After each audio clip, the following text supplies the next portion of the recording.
tarde. Bom, prazer estar aqui com vocês. Muito obrigado, Marco, Rodrigo e Montezano, pela presença. Eu vou abrir o nosso papo aqui hoje falando sobre esse ciclo de investimentos de infraestrutura tão grande que a gente tem visto. Eu vou começar com o Montezano. O ciclo é promissor, o governo acabou de leiloar 3 grupos de aeroportos, 4 terminais portuários. A questão é, por que você acha, Montezano, que finalmente esses projetos estão saindo do papel? A modelagem é diferente, as premissas são mais realistas. O que está fazendo que a gente finalmente vem entrando nesse boom de investimentos que a gente está vendo? Tá, primeiramente, Cadu, obrigado à BTG em seu nome pelo convite. Um prazer estar de volta aqui presencialmente. A última presencial que a gente fez foi lá em Nova York, em 2019, então espero a gente dar continuidade àquela história que a gente narrou. Parabéns aqui ao Rodrigo, meu mais novo cliente da Eletrobras, e ao Marco também. Indo para a sua pergunta, por que a gente está convencido que a gente vai entrar agora num ciclo longo de infraestrutura no Brasil? E quando eu falo longo, é a perder de vista, não vou dizer aqui um número de anos que é difícil cravar isso, mas é um ciclo geracional. A gente vive hoje uma combinação de disciplina fiscal, um juro controlado, a gente tem um juro hoje a níveis terrenos, né, em comparação com outros países do mundo. A segunda agenda é uma agenda de reformas regulatórias fundamentais para você fazer o foundation dessa agenda. E o terceiro é o que você colocou, uma boa qualidade de projetos. Então, com o pilar, disciplina fiscal, bom ambiente regulatório e bom pacote de projetos, a gente tem um pool de ativos no Brasil hoje, provavelmente o maior pool de ativos de infraestrutura do mundo, em quantidade financeira. Então, a gente vai estar nesse ciclo longo e o nosso grande gargalo hoje, no caso do BNDES, por exemplo, é braço, é gente para tocar a quantidade de projetos que a gente tem hoje na nossa carteira. A gente tem quase 200 pessoas hoje originando e modelando projetos em ativos estatais e não temos condição de pegar o pipeline adicional que a gente já enxerga.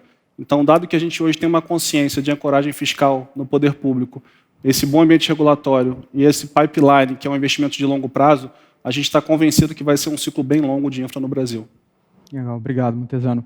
Eu acho que nesse contexto, e aí passando aqui para o Marco, a iniciativa privada é fundamental, né? Então, e a CCR tem demonstrado isso, no apetite da empresa, acabou de comprar 15 aeroportos, né? Mais 2 linhas de trem, então, e vem mais por aí, né? Então, a minha pergunta é como é que você vê o papel do setor privado nesse processo de expansão dos projetos de infraestrutura e participação dos projetos de infraestrutura? Quer dizer, onde é que está? E também, se eu puder falar um pouco sobre como é que você vê a participação do setor privado e o financiamento, de onde vêm as fontes de financiamento de longo prazo para esses projetos, por favor. Claro. Obrigado pela pergunta. Queria agradecer ao BTG pelo convite. Obrigado, Gustavo. Obrigado por participar aqui do painel com vocês. É uma honra.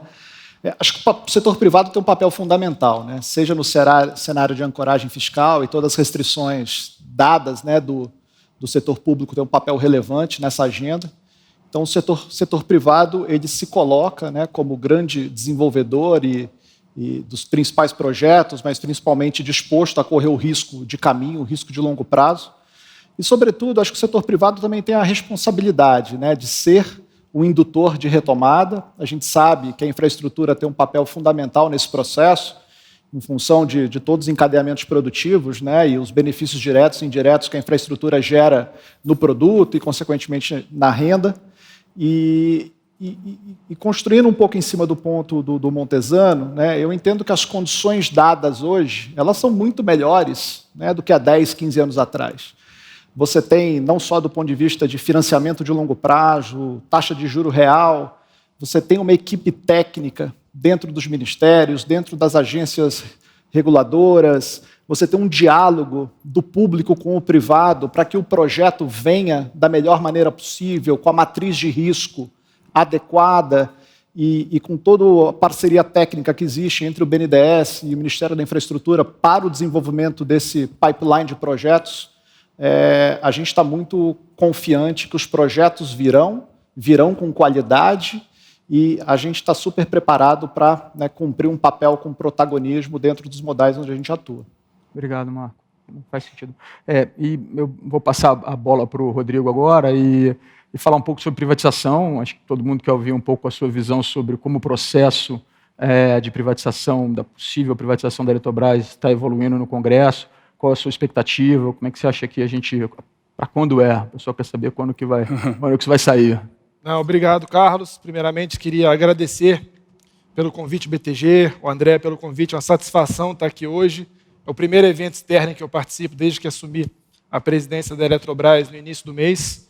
E também ainda mais gratificante por estarmos aqui de forma presencial, parabenizar a organização, todas as medidas de segurança. Estamos aqui presencialmente com a sensação de segurança. Isso é muito bom. Cumprimentar aqui também os colegas, Gustavo Montesano, Obrigado. Marco, colegas palestrantes, satisfação de estar aqui com vocês. E falando um pouco aí já de infraestrutura e das privatizações de forma geral, o modelo de concessões. Como bem colocado pelo Marcos, a infraestrutura tem um papel aí fundamental na retomada da economia. É sempre importante, né, mas agora que a gente precisa fazer essa retomada é ainda mais importante, pelos efeitos diretos que os investimentos geram de emprego, renda, e também pelos efeitos indiretos, né, a maior competitividade da economia, o país com melhores estradas, aeroportos, portos, melhor fornecimento de energia, sem dúvida, contribuem de forma fundamental para acelerar o crescimento da economia. E, nesse sentido, olhando os investimentos que a gente precisa fazer, agora já falando um pouco mais do setor elétrico, a gente precisa reforçar o nosso modelo de concessões e também avançar na pauta de privatizações, não só da Eletrobras, né, o modelo de capitalização, mas temos avançado também com as distribuidoras do próprio Grupo Eletrobras, que foram privatizadas em 2018. Tivemos a privatização da SEB, a distribuidora do Distrito Federal, que teve um leilão bem competitivo. Temos outros projetos também de privatizações que são fundamentais para a gente ter mais investimentos no setor e, consequentemente, melhores serviços para os consumidores. Temos a distribuidora do Amapá, a distribuidora do Rio Grande do Sul também, que está na ordem do dia, e, sem dúvida, o projeto de capitalização da Eletrobras. Quando a gente olha no plano decenal, que é o plano que o Ministério publica, com os investimentos previstos no setor para os próximos 10 anos, somente em geração e transmissão, que são as atividades da Eletrobras, são previstos 365 bilhões de reais em 10 anos. E para que a Eletrobras seja protagonista, a Eletrobras precisa ser protagonista pelo porte da empresa, pela capacidade que ela tem de geração, transmissão, pela experiência, ela precisa aumentar a sua capacidade de investimentos. A Eletrobras passou nos últimos anos por uma reestruturação totalmente exitosa, saindo de um período muito difícil, especialmente ali entre 2012 e 2015, que acumulou prejuízos mais de 30 bilhões, perdeu 65% do valor de mercado. E o trabalho que foi feito ali entre 2016 e a minha missão é justamente dar sequência ao bom trabalho que tem sido feito. Até a nossa diretora Elvira está aqui também. Aproveitar para reconhecer o trabalho do ex-presidente Wilson, que liderou todo esse processo, fez com que hoje a Eletrobras seja uma empresa equilibrada. Temos capacidade de geração de caixa, uma boa relação de endividamento. Até no resultado que publicamos agora do primeiro trimestre, estamos com uma relação dívida-EBITDA de 1,4, que é o menor em todo o histórico da Eletrobras. Mas esse período de ajustes que foi feito, essa reestruturação, reduziu muito os investimentos feitos pela empresa. Nos últimos 2 anos, nós investimos, em média, 3 bilhões de reais, pouco mais de 3 bilhões. Quando a gente olha o porte da Eletrobras, a Eletrobras tem 30% de toda a geração do Brasil, 45% da transmissão. Quando a gente olha o horizonte de investimentos, os 365 bilhões, a Eletrobras precisa, para continuar sendo protagonista nesse novo modelo do setor elétrico que está passando por transformações, o processo de capitalização é muito importante. E não só pela mudança que vai ter no regime dos contratos, que naturalmente vai aumentar a capacidade de investimento, mas também porque vai permitir a empresa ter mais competitividade, mais agilidade, justamente por tirarmos algumas amarras estatais que acabam tirando um pouco de competitividade da empresa. E temos uma expectativa muito positiva com a tramitação da medida provisória que está no Senado. Tivemos, na semana passada, a aprovação na Câmara dos Deputados com um quórum muito expressivo, foram 313 deputados que votaram favoráveis, que é o suficiente para aprovar uma emenda constitucional, inclusive. Isso, somado a outras medidas que o Congresso tem avançado, especialmente no setor elétrico. Tivemos, no ano passado, a aprovação do GSF. Quem acompanha o setor elétrico sabe o tanto que custou anos de judicialização no setor elétrico. Tivemos a aprovação em agosto, tivemos a aprovação da Lei do Gás, que também tem reflexo no setor elétrico, o projeto de lei da modernização, que avançou no Senado, a própria medida provisória 998, que também avança na modernização do setor, e a votação da medida provisória na Câmara dos Deputados, traz uma expectativa muito positiva para essa aprovação no Senado. E avançando no projeto de capitalização, a Eletrobras está se preparando para isso. Temos dentro das nossas diretrizes, até quando olhamos o horizonte de investimentos da empresa, temos no nosso plano estratégico, o plano até 2035, 2 cenários de investimento, um com a capitalização e outro sem a capitalização. E no horizonte com a capitalização, nossa estimativa é investir 200 bilhões de reais, quase 13 bilhões por ano. Esse valor é menos da metade no horizonte sem a capitalização. Então, temos a expectativa, como eu coloquei, positiva de avançar para que a Eletrobras seja cada vez mais forte e seja aí protagonista nesse desenvolvimento da infraestrutura no setor de energia elétrica. Obrigado, Rodrigo. Eu vou aproveitar que a gente está no tema setor elétrico e vou passar aqui para o Montesano de novo. E semana passada, se eu não me engano, a ANEEL aprovou o primeiro projeto piloto eólico solar e com o apoio do BNDES. E a questão é como você vê a aprovação desse projeto, qual a importância dele para o setor, olhando para os próximos anos? Obrigado pela pergunta, Cadu. E para quem não acompanhou, semana passada a gente anunciou o primeiro financiamento do Brasil na nossa história numa metodologia de geração de energia híbrido, solar e eólico ao mesmo tempo. Os benefícios ambientais são óbvios, otimização de linha de transmissão, mas eu queria destacar, nas palavras do Marco, como esse exemplo não tão grande que ele são 200 milhões de reais de investimento, ele é icônico e mostra a forma desse governo trabalhar. É alguém que inova, trabalha em parceria com o setor privado e usa um banco público, um banco de desenvolvimento, para fazer esse papel de inovador em parceria com a agência reguladora. Então, a ANEEL ela autorizou uma experiência piloto nesse parque. Naturalmente, tem toda uma discussão de evolução do normativo estrutural para você fazer parques híbridos no Brasil, mas nada melhor do que fazer uma regulação robusta enquanto você tem um caso vivo. Então, o BNDES, junto com a ANEEL e o Grupo Votorantim, estão fazendo esse piloto, que vai abrir um mercado gigante para outras geradoras que já têm parques eólico solar se converterem em híbrido e otimizar toda a nossa rede de transmissão e as áreas utilizadas para a geração de energia. Então, esse exemplo é um exemplo que ilustra muito bem a função de um banco de desenvolvimento no Brasil, que é ser inovador, que é empreender e que é abrir novos mercados. E como a gente trabalha em parceria com o setor privado e com o ambiente regulatório para ter uma infraestrutura inovadora no Brasil. Então, um exemplo pequeno, mas que pode abrir um mercado grande e mais um carimbo, mais uma ilustração de como esse governo trabalha. Legal, obrigado, Montesano. Marco, são muitos projetos de infraestrutura, né? A gente já falou aqui alguns, ainda tem os de telecom, ainda tem, enfim, projeto de infraestrutura, porque a gente tem muita carência, então não falta projeto. E a questão é, por maior que seja o apetite da CCR, não dá para fazer tudo, há um limite. Então, a questão é como é que é o processo decisório do ponto de vista setorial, quer dizer, que setores que vocês olham e do ponto de vista de alocação de capital, quais são os limites que você põe na hora de analisar os projetos e decidir aonde vocês querem colocar dinheiro e aonde não? Claro. Obrigado, Cadu. Acho que tudo remete à matriz de risco dos projetos. Cada projeto é um projeto. Então, aqueles modais e projetos onde a gente atua há 20 anos, a companhia construiu ao longo desse período um conjunto de competências que permite a ela fatorar tais riscos e precificá-las de forma adequada. Enfim, então acho que por aí a gente já circunscreve um pouco a nossa área de atuação do pipeline que existe, porém dentro dos modais onde a gente atua, que são rodovias, mobilidade urbana e aeroportos, mesmo assim o pipeline ele é gigantesco, né? Eu falo para o governo, ministro Tarcísio, para ele tirar um pouquinho o pé do acelerador, que eu não consigo acompanhá-lo, né? Mas sem sombra de dúvida, a companhia é uma companhia protagonista, a companhia tem competências técnicas e financeiras, né? Não só para avaliar o projeto, concebê-lo e principalmente executar. A companhia é reconhecida pela sua excelência operacional. Então, voltando no seu ponto, acho que matriz de risco é fundamental. Então, esse diálogo, seja com o BNDES, seja com o Ministério da Infraestrutura, é fundamental para que a gente tenha o melhor projeto possível, que não é só a CCR, todos os interessados possam entender os aspectos positivos e eventuais alavancas e gatilhos de valor, mas também consigam compreender os eventuais riscos que existem.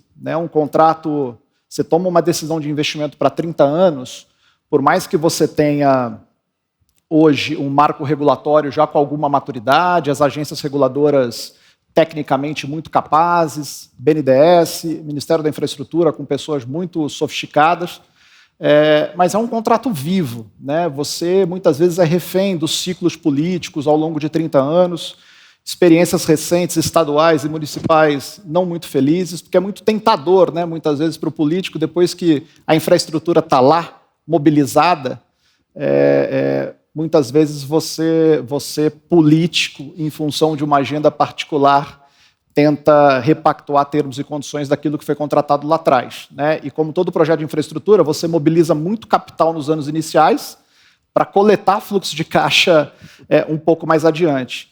Então, segurança jurídica é fundamental, né? Segurança institucional é fundamental. E nisso eu vejo, né, o governo federal atuando, seja via os órgãos de controle, né, seja na modelagem do projeto, a evolução, você citou inicialmente a 6ª rodada de aeroportos, é uma clara evolução da 4ª rodada para a 5ª, para a 6ª, do ponto de vista de contrato, o que é risco do privado, o que é risco do público. Agora, nos processos que nós tivemos aqui da linha 8 e 9 da CPTM com o governo do Estado de São Paulo, mecanismos de mitigação de demanda que também permitem que o privado corra o risco de caminho e as incertezas que tem no modal tão impactado pela pandemia. Os mecanismos de constituição de garantia, esse é um elemento muito importante.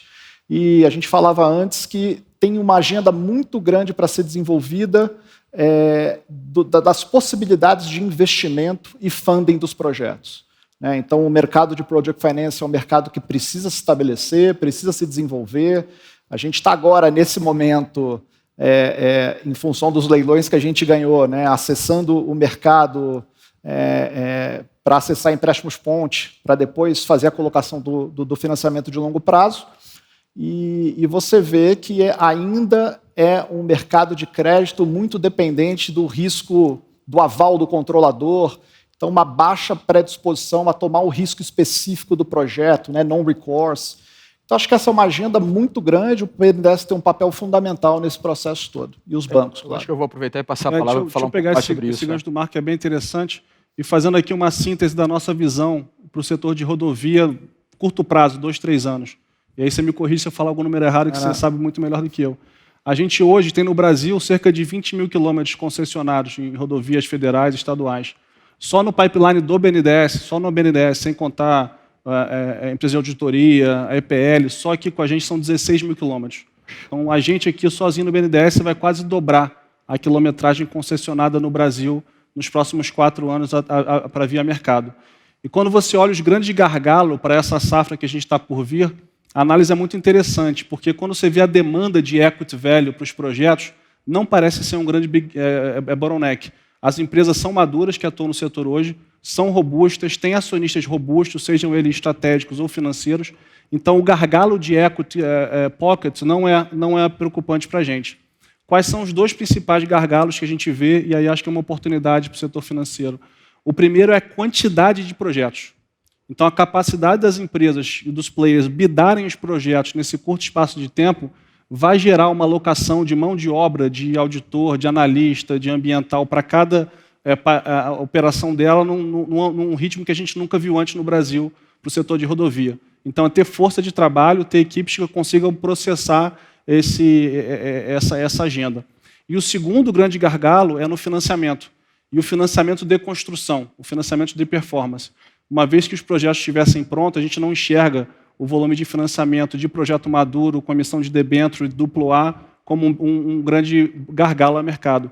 Agora, somado esse gargalo operacional com a quantidade de financiamento, com o risco de projeto, é isso que a gente tem que se mobilizar, governo, agentes privados, agentes financeiros, para poder prover essa capacidade para o setor. E aí é o ponto do Marco muito relevante de a gente ter assumidores de risco de projetos no Brasil, que é algo que a gente nunca desenvolveu por questão do subsídio, bababá. Então chegou a hora da gente resolver isso.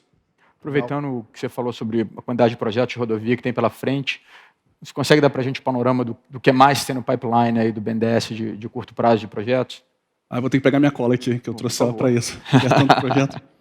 Então, assim, só dando uma recapitulada, Cadu, a gente fez ano passado a SEB de Brasília, como ele falou, fizemos saneamento de Alagoas, esse ano já fizemos a distribuidora do Rio Grande do Sul, que é uma empresa bem desafiadora, fizemos a SEDAI, que é um ativo icônico, a gente lançou semana passada o edital da CEA no Amapá, de eletricidade, vamos fazer no final de junho também a Companhia Energética de Transmissão do Rio Grande do Sul, e aí temos a Codesa, que é o Porto de Espírito Santo, 10 mil quilômetros de rodovias no Paraná, o Parque do Iguaçu, que é uma concessão de parque florestal de turismo, e é isso, essas são as principais desse ano, tá? Sem contar as privatizações que devem ser mais para o final do ano e para o início do ano que vem das privatizações federais. E aí, só fazendo um merchandising aqui, a gente está disponibilizando uma plataforma que é a BNDES Hub de Projetos, onde a gente está dando transparência para todo o nosso pipeline de projetos. Então, a gente hoje tem 120 projetos em carteira, são 240 bilhões de investimento embutido neles, e a gente tem muito questionamento de investidor e agentes domésticos e internacionais. Qual o time, qual o status? Então, plataforma digital, tudo transparente, o mundo inteiro vai poder acompanhar a evolução do projeto e como é que ele está caminhando, bndsHubdeprojetos.gov.br. Então, transparência acima de tudo. Eu andei dando uma olhada outro dia no Hub de Projetos, bem interessante. Rodrigo, você mencionou um pouco mais cedo sobre a quantidade de recursos que a Eletrobras vai precisar nos próximos anos para todos os projetos que tem pela frente. Você pode falar um pouco sobre quais os projetos prioritários que você vê para a empresa nos próximos, talvez, 2, 3 anos? Então, um dos grandes projetos de investimento que tem para a carteira da Eletrobras hoje é a Angra 3. Também é um projeto extremamente desafiador, temos trabalhado junto com o BNDES, com o Ministério de Minas e Energia. Esse hoje seria o grande projeto. Um outro desafio para a Eletrobras é preparar a empresa para o novo ambiente do setor elétrico. O setor elétrico ele tem passado por um processo de modernização, uma transformação, em que o setor elétrico, historicamente, ele sempre foi muito comportado. Empreendimentos de grande porte, contratos de longo prazo, PPAs de longo prazo, através de leilões, e agora a gente caminha para um modelo de setor cada vez mais descentralizado, uma maior participação do mercado livre, tratativas bilaterais, desenvolvimento de novos projetos, como esse que o Montesano citou, os empreendimentos de geração híbridos, e isso é importante a gente trabalhar a Eletrobras para atuar nesse segmento. Um dos pilares aí que a gente tem trabalhado internamente é justamente desenvolver a nossa área de comercialização, trazer maior dinâmica para esse setor, sem dúvida é uma das áreas que tem maior potencial para criar valor para a empresa.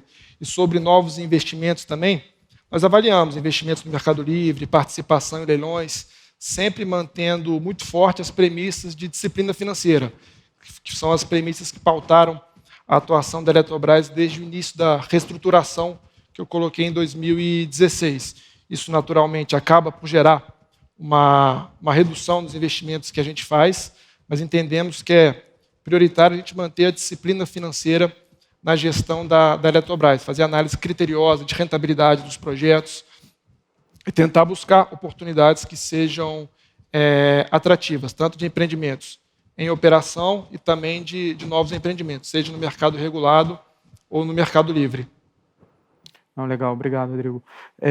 Marco, falando um pouco agora do lado da CCR e com esses projetos todos que tem pela frente, qual a prioridade da empresa hoje? Eu sei que rodovia vai sempre estar entre os pontos altos, mas se eu puder falar um pouco sobre os projetos que tem disponíveis e o que você está vendo de oportunidade de curto prazo. Claro. É natural que a agenda de rodovias é a agenda prioritária, né, da companhia, não só pela relevância que o negócio de rodovias tem para o grupo, mas também pelo pipeline de rodovias, que é muito grande. A gente tem o leilão da Nova Dutra, né, o edital deve estar na rua próximo mês. A gente tem a BR-381, que está em discussão com o governo federal ainda, e que o edital também deve estar na rua no próximo mês. São dois projetos bem relevantes. O Bloco do Paraná, a gente tem uma expectativa, né, de participar de maneira relevante no bloco, não no bloco todo. Lá no Bloco do Paraná, estamos falando de 40 bi de investimento somente no Bloco do Paraná. Ainda tem uma discussão ainda do modelo, né, que vai ser promovido, se vai ser outorga, se vai ser um modelo híbrido. Então, ainda tem um amadurecimento desses projetos. Além disso, tem alguns projetos estaduais, como o Rodanel BH, que é um projeto também muito importante e relevante. A 7ª rodada de aeroportos, né, com dois ativos bastante relevantes, né, Santos Dumont e Congonhas.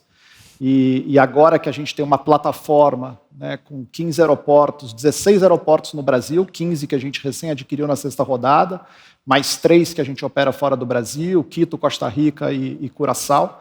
São cerca de 40 bilhões de passageiros ano, que isso já nos coloca como o principal operador aeroportuário no Brasil em número de aeroportos.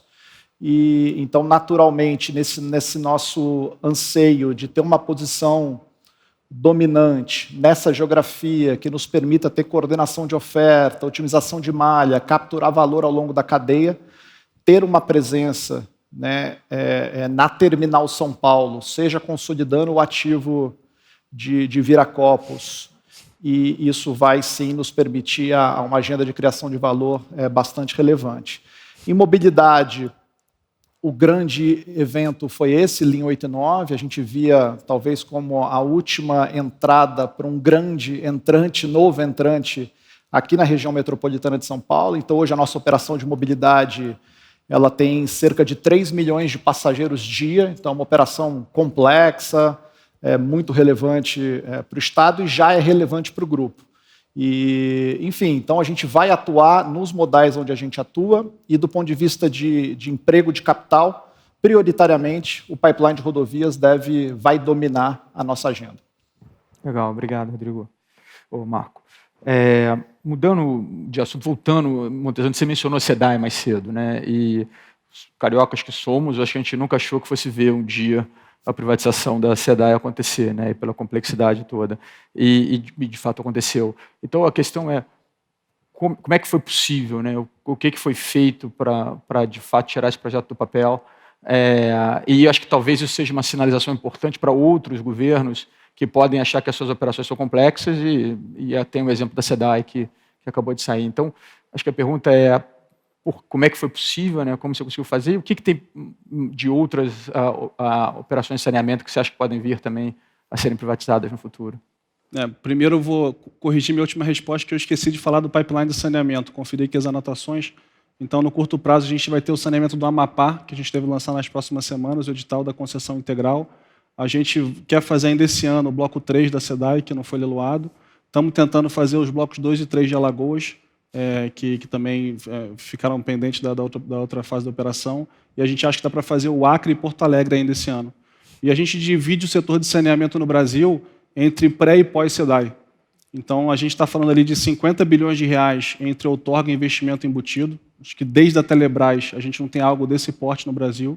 Mas mais importante do que o número financeiro é o impacto social e ambiental que esse projeto traz para o Rio de Janeiro e para o Brasil. Eu desconheço, com a carteira do BNDES, desconheço outro projeto na América Latina com impacto ambiental, como é o caso da SEDAI.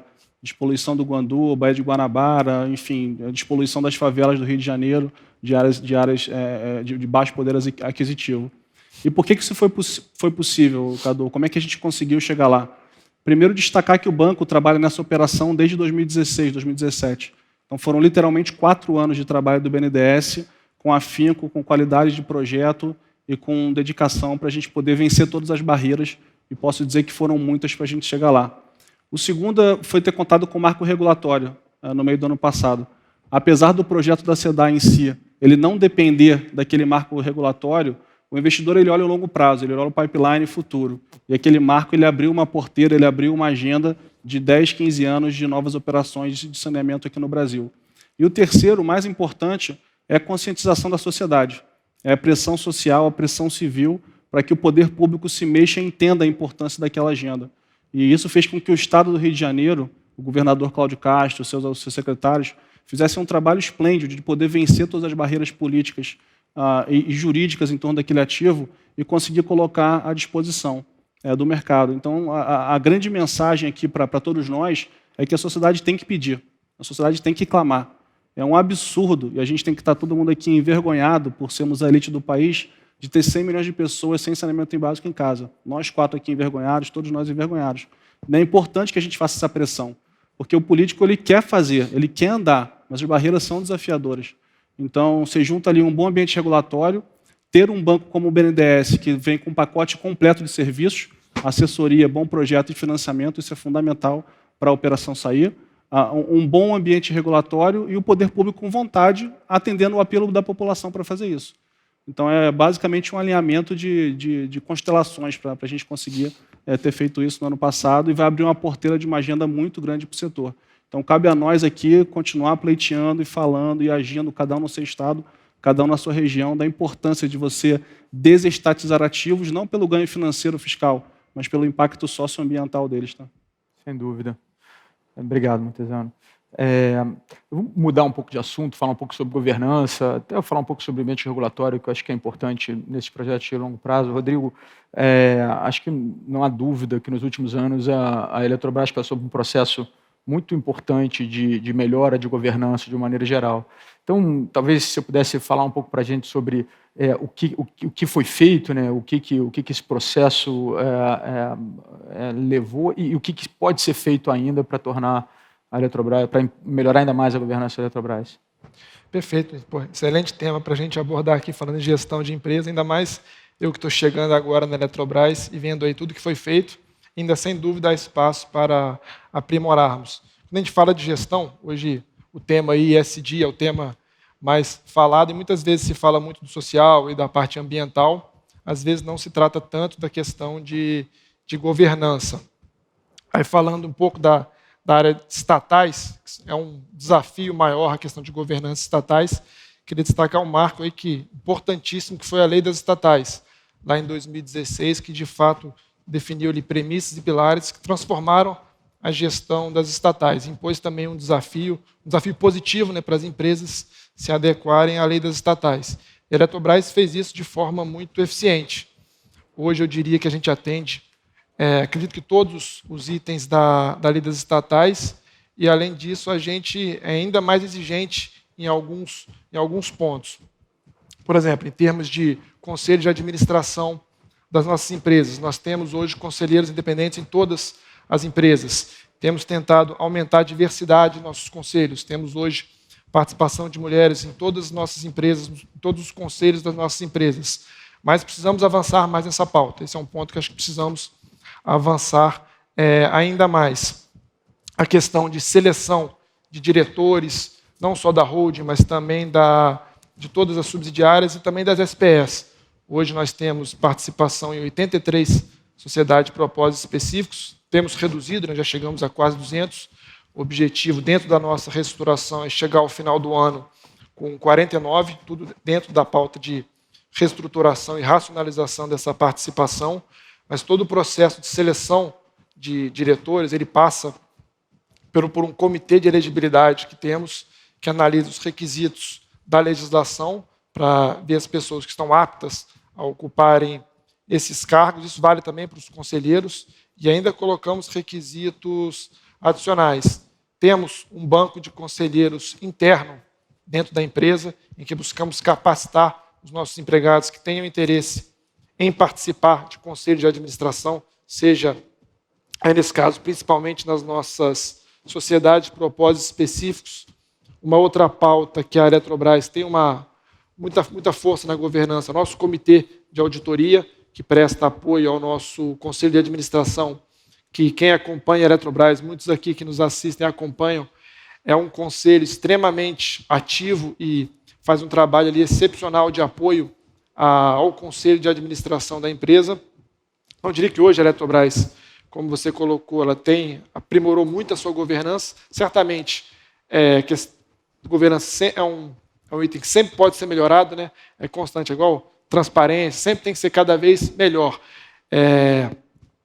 Precisão nos dados, temos sempre, nos dados financeiros publicados, sempre trabalhado para melhorar a questão de gestão de risco, controles internos e externos, sempre tentado buscar aprimorar para ser uma empresa aí cada vez mais forte na governança, que sem dúvida gera valor aí para todos os acionistas e stakeholders envolvidos. Legal, Rodrigo, obrigado. Eu queria continuar nessa linha, eu vou chamar o Marco aqui para ajudar. Você mencionou mais cedo sobre, obviamente, está falando de investimento de 30 anos, você precisa de um marco regulatório que seja robusto o suficiente para te dar segurança para encarar um investimento tão longo. E talvez você pudesse falar um pouco sobre como que ele evoluiu, e aí talvez uma coisa que eu fico pensando é como que o gestor público evoluiu nesses últimos anos, né, nessa interação, e talvez se você pudesse trazer junto um tema que os investidores adoram debater, que é o reequilíbrio dos contratos das rodovias em São Paulo, como é que esse processo está andando. Eu acho que talvez você dê para ligar aí como o gestor público tem evoluído, como o ambiente regulatório tem evoluído, e também o reequilíbrio dos contratos. Claro. Obrigado, Cadu. Acho que, assim, primeiro, em relação ao gestor público, né, a gente percebe que dos últimos 5 anos, onde eu tenho um diálogo constante com diversos atores, eu quero registrar aqui que a qualidade desses gestores é excepcional, são pessoas com uma educação formal incrível, com uma experiência, muitos que vêm do privado, né, e emprestam toda a sua dedicação e conhecimento para o público. Isso faz com que não só se aproxime privado e público e coloque um diálogo que ele é muito mais produtivo, pragmático, transparente, objetivo. À medida que você tira dessas posições técnicas cargos políticos indicados, é uma agenda muito mais objetiva, clara, e a consequência disso tudo são a qualidade dos projetos, né? Porque o objetivo é discutir a qualidade do projeto para que seja um projeto melhor possível para todos, tanto do interesse do público, né, que é entregar a melhor prestação de serviço possível, de um bem essencial, quanto do privado, para correr o risco de caminho e poder, né, cumprir ao longo dos seus 30 anos. Então, a gente percebe, seja dentro do Ministério da Infraestrutura, seja nas secretarias, mas nas agências reguladoras, a qualidade do diálogo e da agenda técnica, ela evoluiu consideravelmente, né? E não por acaso a gente tem hoje um pipeline tão robusto pela frente, com tanto interesse, seja do estratégico local, mas do investidor financeiro internacional. Por mais que a gente saiba que investir para 30 anos no Brasil, existem uma série de idiosincrasias que o investidor estrangeiro muitas vezes precisa do parceiro local, né, para lidar com todo esse emaranhado de atores. Mas do ponto de vista de qualidade técnica, né, dos projetos, isso todos têm muito conforto. Agora, como eu coloquei inicialmente, você tem algumas aventuras, né, que a gente viu no âmbito estadual, no âmbito municipal. A gente sofre ainda, muitas vezes, de interpretação do judiciário mudando decisões do passado, né? Então, aquela fala de que até o passado é incerto no Brasil, em alguns casos a gente viu. Então, a evolução ela é clara, né? Ela é muito forte, e eu percebo isso no dia a dia da companhia. Por outro lado, né, a gente precisa cuidar, zelar, para que essas aventuras políticas não quebrem todo esse ambiente de confiança que foi construído. Porque, em 30 anos, o contrato é vivo. Seja porque tem um adensamento urbano que requer um investimento adicional, logo o contrato precisa ser reequilibrado, seja porque o privado tinha a responsabilidade de obter uma licença ambiental e não obtém por qualquer motivo, e, consequentemente, passa a incorrer em multas e o contrato fica desequilibrado. Então, esse é um diálogo do dia a dia entre concessionário e poder concedente. Então, você tem um diálogo que ele é regras claras, o diálogo é estritamente técnico, né, e as decisões cumprem um rito que é de conhecimento mútuo. Isso traz muita confiança para você correr esse risco de caminho. Então, no caso de São Paulo, que é um bom exemplo, né, dessa negociação ou desses passivos e ativos regulatórios que são discutidos há 15 anos, né, e é engraçado que, bem no estado de São Paulo, né, um estado onde você tem, em tese, um ambiente de negócio, um ambiente institucional de muita confiança, durante alguns governos, de fato, houve interpretações de disposições contratuais que não foram observadas, e disso nasceu uma disputa, né? E desde o ano passado, né, liderado pelo governador João Dória, pelo Rodrigo Garcia, vice-governador, secretário João Otaviano, e mais recente, o já ex-secretário Mauro Ricardo, esse diálogo, essa negociação, ela passou a ser uma prioridade do governo, e isso avançou muito. Recentemente, uma outra empresa já tornou público que celebrou um termo aditivo preliminar, e a CCR está no mesmo caminho. É uma negociação, no nosso caso, é muito mais complexo, mas, de novo, é uma negociação de 15 anos, uma negociação de dezenas de bilhões de reais, que está desequilibrada, no caso, para a concessionária, e que é do interesse comum, é do interesse do Estado em reduzir esse passivo, é interesse do privado em observar os seus direitos já reconhecidos e homologados, mas, sobretudo, é do interesse comum em limpar a mesa. Tanto o Estado quanto a concessionária quer limpar a mesa para que a gente possa não só ter a confiança, mas principalmente para que a gente possa fomentar com novos investimentos, alocar capital, entregar um serviço de excelência, expandir a malha, porque não existe mais essas pendências do passado. Então, a gente está muito próximo de resolver, e isso vai ser de grande benefício público e também privado. E só para finalizar, que isso você tira um elemento de percepção de risco também para as novas concessões, porque com esse imbróglio não resolvido há 15 anos, o investidor, para a próxima concessão, ele de alguma maneira internaliza esse risco. Então, assim, eu vejo com muito bons olhos todo esse processo. Legal, Marco, obrigado. E eu vou aproveitar ainda nesse tema, Montezano, como que o BNDES pode ajudar a garantir que o ambiente regulatório, ou que você tenha que fazer talvez menos ajustes ao longo do caminho, a modelagem pode ser mais bem feita, de uma forma mais segura? Qual o papel do BNDES nesse manter o ambiente regulatório, um ambiente propício para investimentos dessa longevidade? Tá. Se eu tiver que resumir o papel do BNDES na infraestrutura em poucas palavras, Cadu, a gente gosta de dizer que a nossa função é reduzir a barreira de competição, a barreira de entrada no mercado de infraestrutura. Então, a gente ter mais competição aqui, seja de players entrantes internacionais ou de pequenos que estão crescendo. E como é que a gente faz isso? Duas pernas. A primeira perna é a perna de modelagem, de projetos, que a gente já falou bastante aqui, e o caso da SEDAI é emblemático para isso.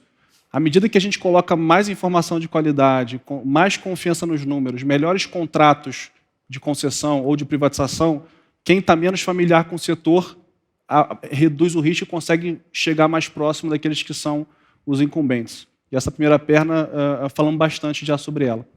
A segunda perna é a perna de financiamento. E a gente precisa desenvolver no Brasil, e esse é talvez o principal desafio estratégico dessa nossa segunda fase aqui no BNDES, o mercado de financiamento de projetos. E por que isso é tão importante e tão profundo? Primeiro que, ao fazer isso, a gente multiplica o bolso das empresas, porque tem projetos descorrelacionados, a gente multiplica o balanço dos bancos, pelo mesmo motivo, porque você descorrelaciona os portfólios, e está aí o Odebrecht, o Grupo X, para mostrar o que acontece quando o aval cruzado ele contamina todo o setor, quando um ativo só dá errado. Mas o mais importante que isso é que a gente traz uma liquidez financeira e o que eu gosto de chamar de uma liquidez intelectual para o mercado de infraestrutura. Quando você vai fazer o financiamento de projetos, você assumir aquele risco sozinho, com ou sem subsídio, é algo muito desafiador. Então, você como credor, você quer ter um sindicato ali de lenders que eles tragam para você não só uma capacidade de refinanciamento, mas também tragam uma governança. Governança para decidir eventuais reescalonamentos, para rediscutir modelagem de projeto. Então, com isso, você melhora muito a qualidade do seu projeto, porque você vai ter o equity holder ali, mais esse sindicato, essa governança na condução do projeto e a melhoria da qualidade dos projetos no Brasil. Porque para você fazer o Project Finance efetivo, você tem que desenvolver um mercado de agência de ambiente regulatório, contrato de concessão, modelagem financeira, originador, e todo esse ambiente de suporte para o Project Finance, ele torna a nossa qualidade de projetos mais robusta e mais adequada e contamina, no bom sentido também, esse ambiente regulatório. Então, uma coisa não anda sem a outra. Bons projetos, desenvolver no Brasil o mercado de Project Finance junto com lenders de qualidade, e daí eu vejo uma enorme oportunidade para os players financeiros, BTG, Bradesco, Itaú, Santander, players internacionais, atuar ativamente assumindo o risco de projeto durante a fase de construção. Isso vai melhorar a qualidade dos nossos ativos, melhorar a governança e melhorar também o ambiente regulatório. Então, esse é um momento de virada-chave para o nosso setor de infraestrutura. Fizemos a primeira parte, bons projetos. Agora cabe a nós, o BNDES e o setor privado como um todo, internacional inclusive, desenvolver esse mercado de risco de projetos de financiamento, que é algo muito lucrativo, rentável para os bancos, porque agrega valor para o cliente. Está aqui o cliente para corrigir minhas palavras ou complementar, até por favor. Para o Marco completar e dizer como é que está esse mercado, está evoluindo, se já tem alguma coisa mais concreta. Não, sem dúvida. Acho que eu, em algum momento, observei isso. Né? Ainda é bastante opaco, né, esse espaço.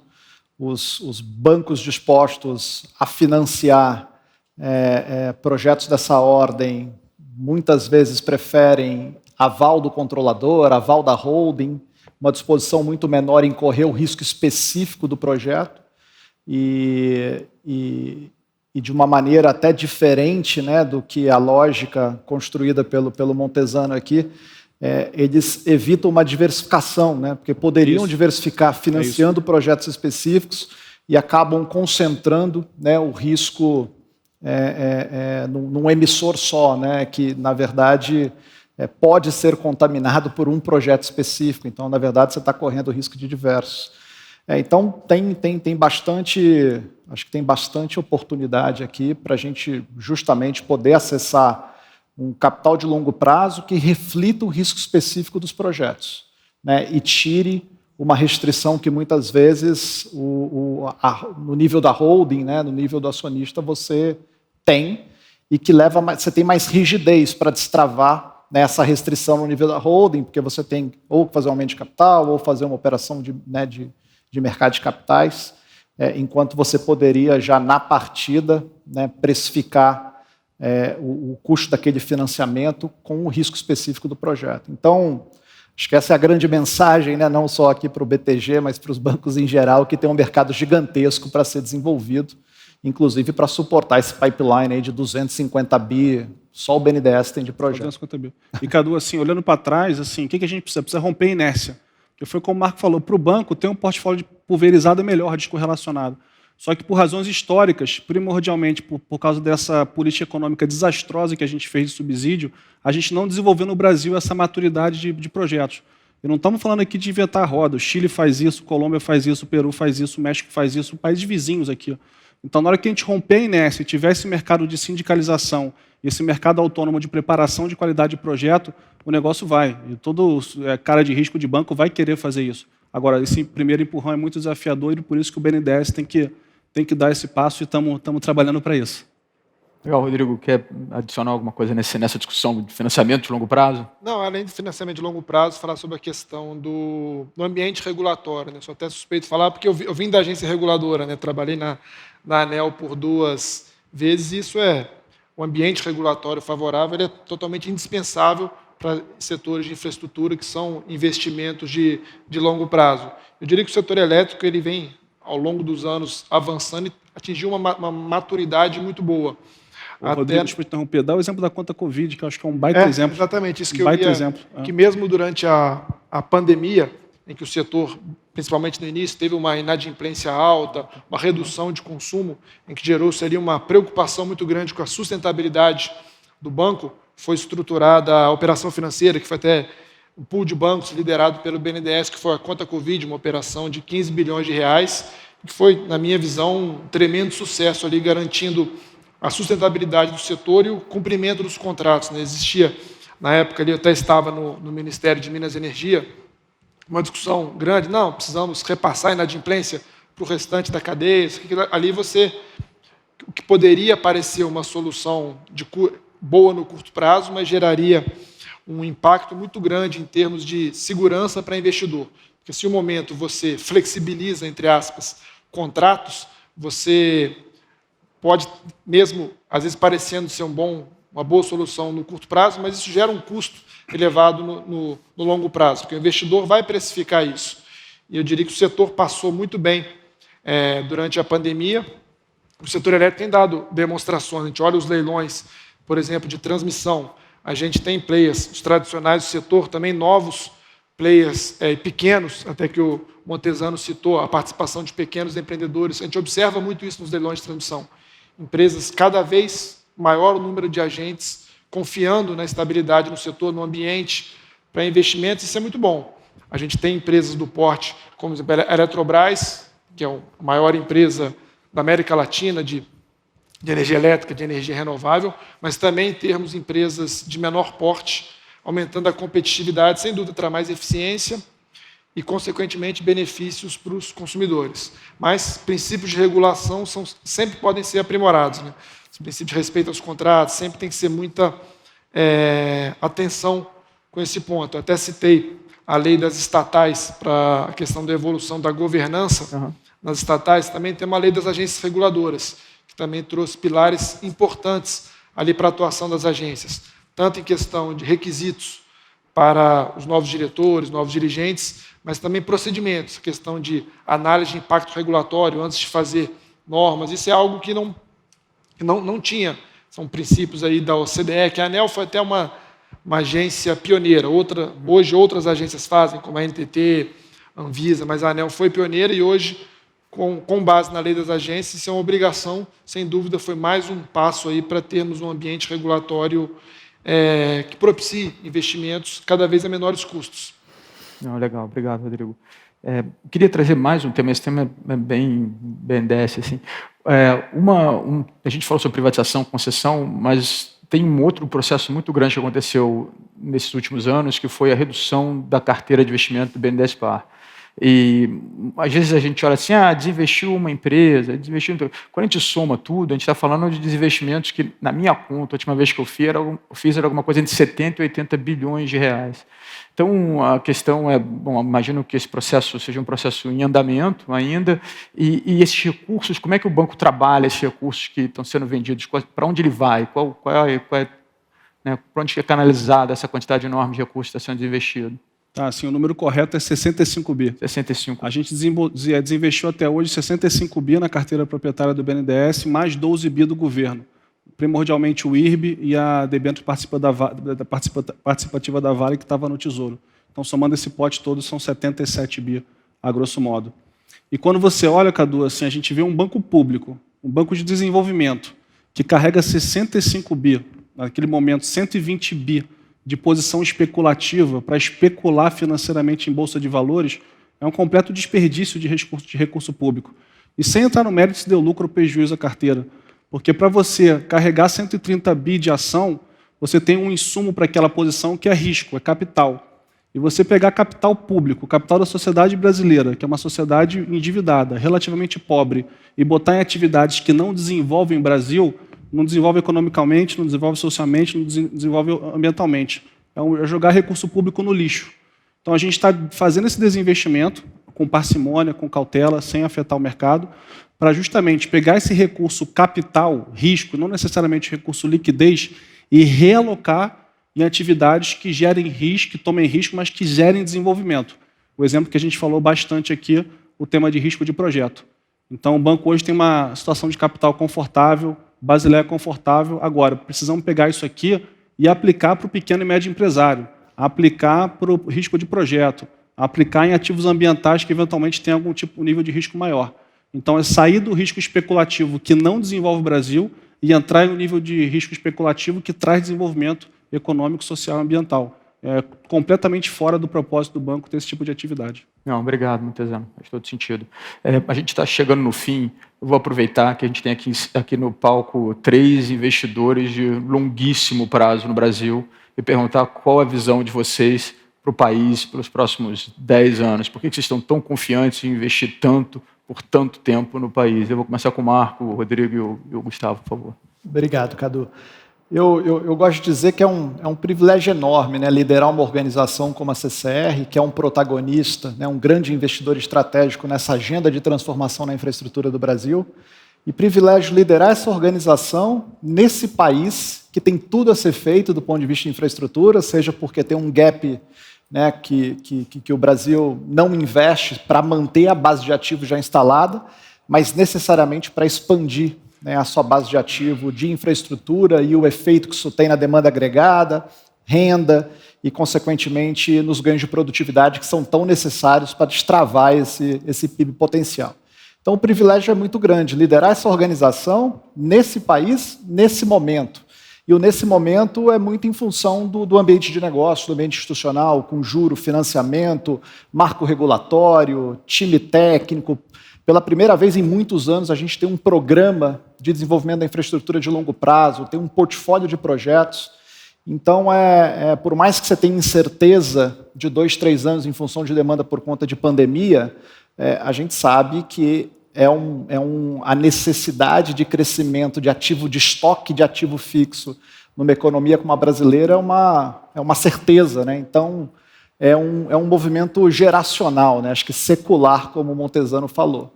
E ainda por cima, você tem tantas peculiaridades que afugenta, por mais que o Montesano está trabalhando duro para reduzir essas barreiras de entrada, para um player estabelecido, com competências maduras, a gente se sente muito confortável, né, para liderar, ser protagonista e competir com qualquer novo entrante. Então, de novo, privilégio de liderar essa organização nesse país, nesse momento. E eu estou muito confiante que a gente nasce, né, quem nasce no Brasil hoje, a parte da discussão política, que de fato ela é muito triste, mas quem nasce no Brasil hoje tem uma condição e possibilidades muito melhor do que quem nascia 20 anos atrás. Então, acho que temos que olhar também com esse otimismo de 15, 20 anos. Eu acho que as condições dadas são muito favoráveis. Obrigado, Marco. Rodrigo. Obrigado. Não, acho que o Marco colocou bem que temos muitas necessidades de investimento. O setor elétrico, até coloquei os números, temos muitas linhas a serem construídas, usinas, isso naturalmente gera uma oportunidade. E também a gente tem otimismo, porque a gente vê as condições adequadas para o investimento serem criadas. As condições macro de país, a gente vê reformas avançando, como a reforma da Previdência aprovada, agora a discussão da reforma administrativa. Isso traz uma estabilidade, uma condição melhor para o país e também as reformas setoriais. O marco do saneamento, que tem permitido o BNDES fazer os leilões, a lei do gás, a gente vê a modernização do setor elétrico avançando, tudo isso a gente vê, essas leis que eu coloquei, a lei das estatais, a lei das agências reguladoras, a gente vê as condições adequadas para investimentos de longo prazo estarem avançando. A gente olha as equipes hoje, por exemplo, do Ministério de Minas e Energia, Ministério da Infraestrutura, são equipes técnicas. A gente pega as agências reguladoras, as indicações são técnicas. A gente vê as decisões sempre na linha de respeito aos contratos, estabilidade regulatória, buscando reduzir segurança jurídica. Uma outra pauta também, que durante muitos anos foi um dificultador, ainda é, na verdade, mas tem avançado, que é a questão do licenciamento ambiental. Tem a lei do licenciamento ambiental sendo discutida. Até quando eu falei dos investimentos da carteira da Eletrobras, tem uma obra nossa que é de grande importância para o país, que é a interligação Manaus-Boa Vista, em que a nossa empresa Eletronorte ela é sócia da SPE. É uma obra que já está há 10 anos aguardando o licenciamento. Temos trabalhado forte para conseguir estruturar o econômico financeiramente o empreendimento, que é o desafio, né? Quando você tem um problema no licenciamento, isso reflete diretamente no equilíbrio econômico-financeiro, e o governo tem sido bastante diligente, buscado obter esses licenciamentos ambientais. Acho que esse conjunto de fatores trazem otimismo para que a gente consiga ter um olhar de longo prazo para investimentos no setor brasileiro, no setor elétrico, especificamente no caso da Eletrobras. Obrigado, Rodrigo. Tesano, vou deixar você fechar. Obrigado pelo privilégio.